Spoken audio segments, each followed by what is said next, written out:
What I'd like to do today is talk about one of my favorite subjects, and that is the neuroscience of sleep. Now, there is a sound. It worked. a sound that is desperately familiar to most of us, and of course it's the sound of the alarm clock. And what that truly ghastly, awful sound does is stop the single most important behavioral experience that we have, and that's sleep. If you're an average sort of person, 36% of your life will be spent asleep, which means that if you live to 90, then 32 years will have been spent entirely asleep. Now, what that 32 years is telling us, that sleep at some level is important. And yet, for most of us, we don't give sleep a second thought. We throw it away. We really just don't think about sleep. And so what I'd like to do today is change your views, change your ideas and your thoughts about sleep. And the journey that I want to take you on, we need to start by going back in time. Enjoy the honey-heavy dew of slumber. Any ideas who said that? Shakespeare's Julius Caesar. Yes, let me give you a few more quotes.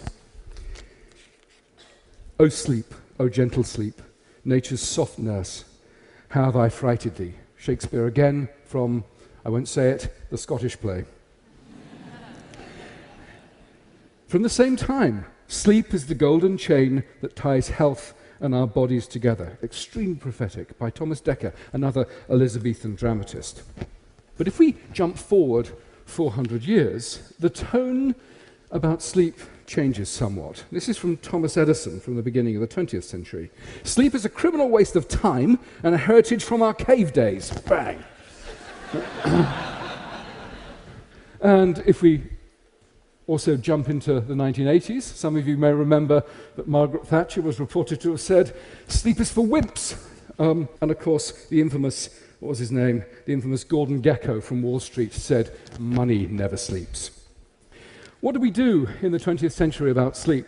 Well, of course, we used Thomas Edison's light bulb to invade the night, and we occupied the dark. And in the process of this occupation, we've treated sleep as an illness, almost. We've treated it as an enemy. At most now, I suppose, we tolerate the need for sleep, and at worst, perhaps many of us think of sleep as an illness that needs some sort of a cure. And our ignorance about sleep is really quite profound. Why is it? Why do we abandon sleep in our thoughts? Well, it's because you don't do anything much while you're asleep, it seems. You don't eat, you don't drink, and you don't have sex. Well, most of us anyway. And so therefore it's a complete waste of time, right? Wrong. Actually, sleep is an incredibly important part of our biology, and neuroscientists are beginning to explain why it's so very important. So let's move to the brain.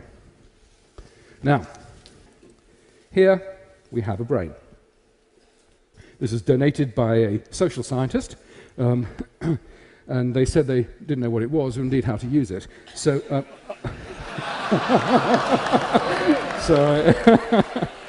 so I borrowed it. I don't think they noticed. Okay. The point I'm trying to make is that when you're asleep, this thing doesn't shut down. In fact, some areas of the brain are actually more active during the sleep state than during the wake state.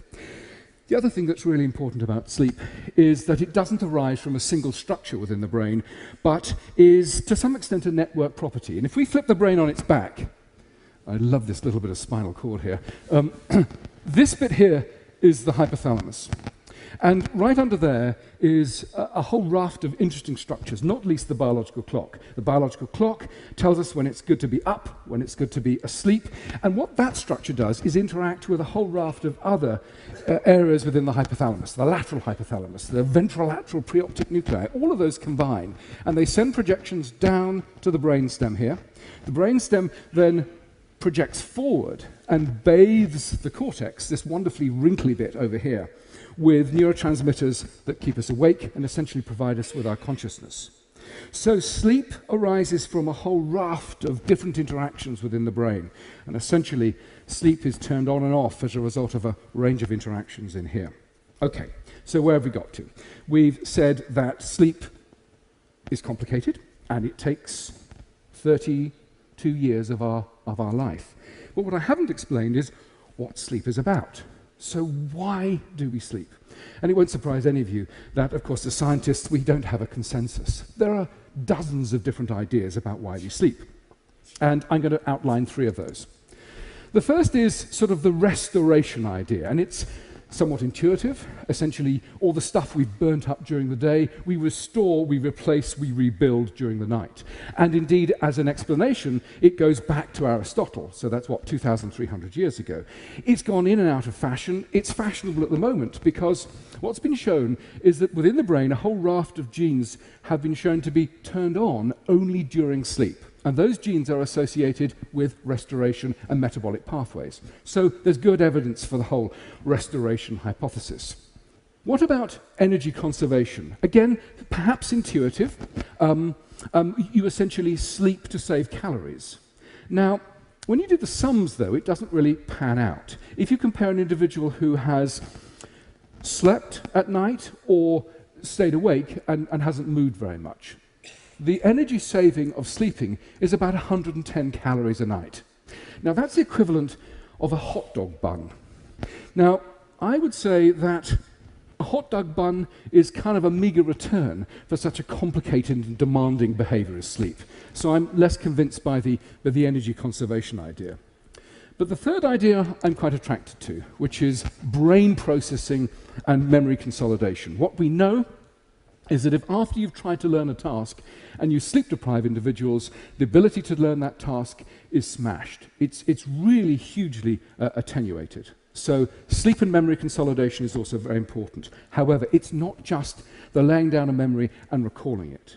What's turned out to be really exciting is that our ability to come up with novel solutions to complex problems is hugely enhanced by a night of sleep. In fact, it's been estimated to give us a 3-fold advantage. Sleeping at night enhances our creativity. And what seems to be going on is that in the brain, those neural connections that are important, those synaptic connections that are important, are linked and strengthened, while those that are less important tend to sort of fade away and be less important. Okay, so we've had 3 explanations for why we might sleep. And I think the important thing to realize is that the details will vary, and it's probably we sleep for multiple different reasons. But sleep is not an indulgence. It's not some sort of thing that we can take on board rather casually. I think sleep was once likened to an upgrade from economy to business class, the equivalent of. It's not even an upgrade from economy to first class. The critical thing to realize is that if you don't sleep, you don't fly. Essentially, you never get there. And what's extraordinary about much of our society these days is that we are desperately sleep deprived. So let's now look at sleep deprivation. Huge sectors of society are sleep deprived, and let's look at our sleepometer. So in the 1950s, good data suggests that most of us were getting around about 8 hours of sleep a night. Nowadays, we sleep 1.5 to 2 hours less every night. So we're in the sort of 6.5 hours every night league. For teenagers, it's worse, much worse. They need 9 hours for full brain performance, and many of them on a school night are only getting 5 hours of sleep. It's simply not enough. If we think about other sectors of society, the aged. If you are aged, then your ability to sleep in a single block is somewhat disrupted, and many sleep, again, less than 5 hours a night. Shift work is extraordinary. Perhaps 20% of the working population, and the body clock does not shift with the demands of working at night. It's locked onto the same light-dark cycle that the rest of us. So when the poor old shift worker is going home to try and sleep during the day, desperately tired, the body clock is saying, wake up. This is the time to be awake. So the quality of sleep that you get as a night shift worker is usually very poor, again, in that sort of 5-hour region. And then, of course, tens of millions of people suffer from jet lag. So who here has jet lag? Well, my goodness gracious. Well, thank you very much indeed for not falling asleep, because that's what your brain is craving. One of the things that the brain does is indulge in microsleeps, this involuntary falling asleep, and you have essentially no control over it. Now, microsleeps can be sort of somewhat embarrassing, but they can also be deadly. It's been estimated that 31% of drivers will fall asleep at the wheel at least once in their life. And in the US, the statistics are pretty good. 100,000 accidents on the freeway have been associated with tiredness, loss of vigilance, and falling asleep. 100,000 a year is extraordinary. At another level of terror, we dip into the tragic accidents at Chernobyl and indeed the Space Shuttle Challenger, which was so tragically lost. And in the investigations that followed those disasters, poor judgment as a result of extended shift work and loss of vigilance and tiredness was attributed to be a big chunk of those disasters. So, when you're tired and you lack sleep, you have poor memory, you have poor creativity, you have increased impulsiveness, and you have overall poor judgment. But my friends, it's so much worse than that. If you are a tired brain, the brain is craving things to make it up. So drugs, stimulants, caffeine represents the stimulant of choice across much of the Western world. Much of the day is fueled by caffeine, and if you're a really naughty, tired brain, nicotine. And of course, you're fueling the waking state with these stimulants, and then of course it gets to 11 o'clock at night, and the brain says to itself, well actually I need to be asleep fairly shortly. What do we do about that when I'm feeling completely wired? Well, of course you then resort to alcohol. Now alcohol, short term, once or twice to use to mildly sedate you, can be very useful. It can actually ease the sleep transition. But what you must be so aware of is that alcohol doesn't provide sleep, a biological mimic for sleep. It sedates you. So it actually harms some of those neural processing that's going on during memory consolidation and memory recall. So it's a short-term acute measure, but for goodness sake, don't become addicted to alcohol as a way of getting to sleep every night. Another connection between loss of sleep is weight gain. If you sleep around about 5 hours of less every night, then you have a 50% likelihood of being obese. What's the connection here? Well, sleep loss seems to give rise to the release of the hormone ghrelin, the hunger hormone. Ghrelin is released, it gets to the brain says, I need carbohydrates. And what it does is seek out carbohydrates, and particularly sugars. So there's our link between tiredness and the metabolic predisposition for weight gain. Stress. Tired people are massively stressed. And one of the things of stress, of course, is loss of memory, which is what I'm sort of just then had a little lapse of. But stress is so much more. So if you're acutely stressed, not a great problem, but it's sustained stress associated with sleep loss that's the problem. So sustained stress leads to suppressed immunity. And so tired people tend to have higher rates of overall infection, and there's some very good studies showing that shift workers, for example, have higher rates of cancer. Increased levels of stress throw glucose into the circulation. Glucose becomes a dominant part of the vasculature and essentially become glucose intolerant, therefore diabetes too. Stress increases cardiovascular disease as a result of raising blood pressure. So there's a whole raft of things associated with sleep loss that are more than just a mildly impaired brain, which is where I think most people think that sleep loss resides. So at this point in the talk, this is a nice time to think, well, do you think on the whole I'm getting enough sleep? So quick show of hands. Who feels that they're getting enough sleep here? Oh, well, that's pretty impressive. Good, we'll talk more about that later, about what your tips. So most of us, of course, ask the question, well, how do I know whether I'm getting enough sleep? Well, it's not rocket science. If you need an alarm clock to get you out of bed in the morning, if you are taking a long time to get up, if you need lots of stimulants, if you're grumpy, if you're irritable, if you're told by your work colleagues that you're looking tired and irritable, chances are you are sleep deprived. Listen to them. Listen to yourself. What do you do? Well, and this is slightly offensive, sleep for dummies. Make your bedroom a haven for sleep. The first critical thing is make it as dark as you possibly can, and also make it slightly cool. Very important. Actually, reduce your amount of light exposure at least half an hour before you go to bed. Light increases levels of alertness and will delay sleep. What's the last thing that most of us do before we go to bed? We stand in a massively lit bathroom, we're looking into the mirror, cleaning our teeth. It's the worst thing we could possibly do before we went to sleep. Turn off those mobile phones, turn off those computers, turn off all of those things that are also going to excite the brain. Try not to drink caffeine too late in the day. Ideally, not after lunch. Now, we said about reducing light exposure before you go to bed, but light exposure in the morning is very good at setting the biological clock to the light-dark cycle, so seek out morning light. Basically, listen to yourself.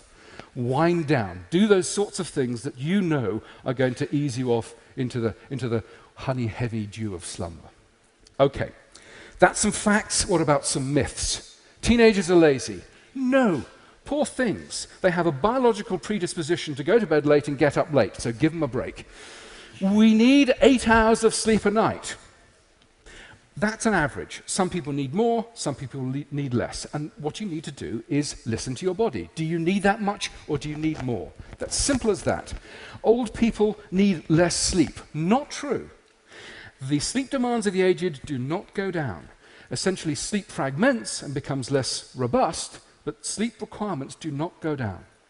And the fourth myth is early to bed, early to rise makes a man healthy, wealthy, and wise. Well, that's wrong at so many different levels.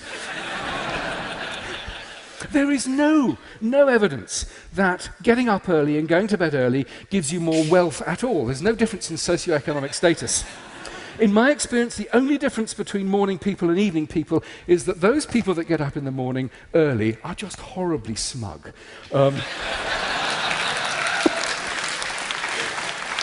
Okay, so for the last part, the last few minutes, what I want to do is change gears and talk about some really new and breaking areas of neuroscience, which is the association between mental health, mental illness, and sleep disruption. We've known for 130 years that in severe mental illness, there is always sleep disruption. But it's been largely ignored. In the 1970s, when people started to think about this again, they said, yes, well, of course you have sleep disruption in schizophrenia because they're on antipsychotics. It's the antipsychotics causing the sleep problems, ignoring the fact that for 100 years previously, sleep disruption had been reported before antipsychotics. So what's going on?